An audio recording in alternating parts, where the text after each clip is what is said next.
The next section, in fact, the last section we need to talk about is the section about finding volumes of solids.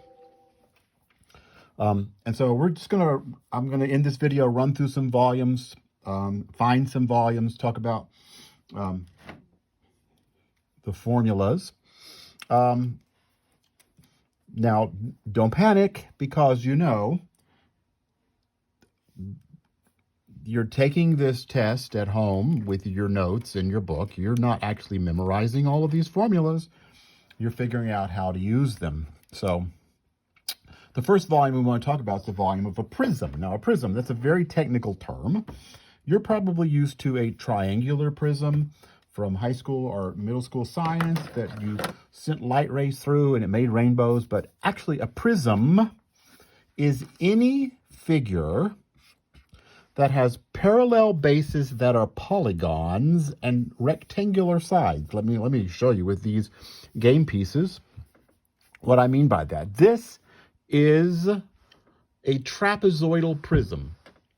The base is the top, that's a trapezoid. The other side is a trapezoid, and they're parallel. It has parallel polygon bases, and the sides are all rectangles, right? So the top and bottom, the bases. Now, even if I turn it that way, the bases are the sides that are parallel, and the sides are those rectangles. Those are like, those two sides aren't parallel. Those sides are parallel, but they're not the same. For a prism, you need congruent bases. There's the top and the bottom, the two bases. Those are trapezoids, but then the sides are rectangles. Here's another, that's a trapezoidal prism. This is a triangular prism. This is very much kind of like what you used to send light through in high school. It's usually an equilateral triangle, though. It has triangular bases that are parallel and congruent, and the sides are all rectangles. This is a square prism, otherwise known as a cube. It has top and bottom that are squares, and the sides are all rectangles. Remember, those all happen to be the same. And here's a rectangular prism, otherwise known as a box, usually. It's actually called, here's the fancy math word, it's a rectangular parallelepiped. We want to find the volume of a prism. The volume of a prism is this. The volume of a prism, I'm going to write a capital B here. Capital B, it is the area of the base times the height. So if I want to find the volume of this triangular prism, I need to find the area of that triangle. And we know that from earlier in the semester, well, like last week, 1/2 base times height. I could measure those and find the base and the height. 1/2 base and height for just that triangular. That would be the capital B, the area of that triangle, the area of the base of the prism. And then the height, how tall is the prism? What is the area of the base times the height? Same thing for this trapezoid. I could find the area of that trapezoid, base, 1/2 the sum of the bases times the height. Find the area of that and multiply it by the height of the prism. The B, capital B, is an area. It's the area of the base. Now, with a box, that is very familiar, right? For a rectangular prism,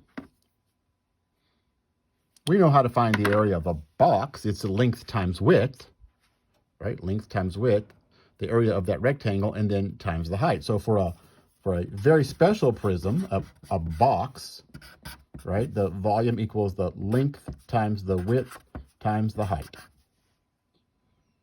Right? That is, let me write the word for you. I'm going to spell it wrong, probably. A rectangular parallel, I don't know what comes next. Parallelepiped. It's a box. And so that's also the same for this, right? it's length times width times height, but here they're all the same, so it would just be side times side times side, which would be side cubed for a cube. That's why we call it a cube, actually.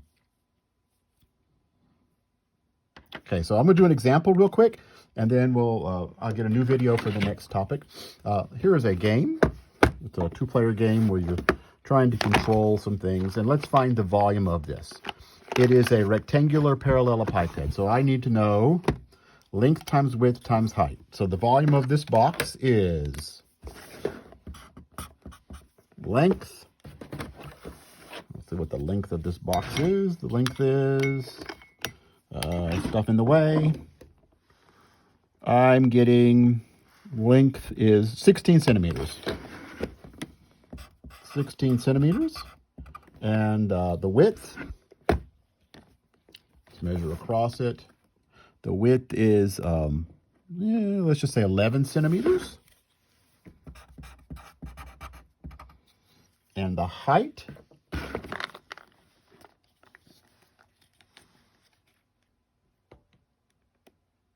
three centimeters. And so 16 times 11 times 3. 16 times 11 times 3 is 528. And it's cubic centimeters because it's centimeters, centimeters, centimeters. So the volume of Hanamakoji is 528 cubic centimeters.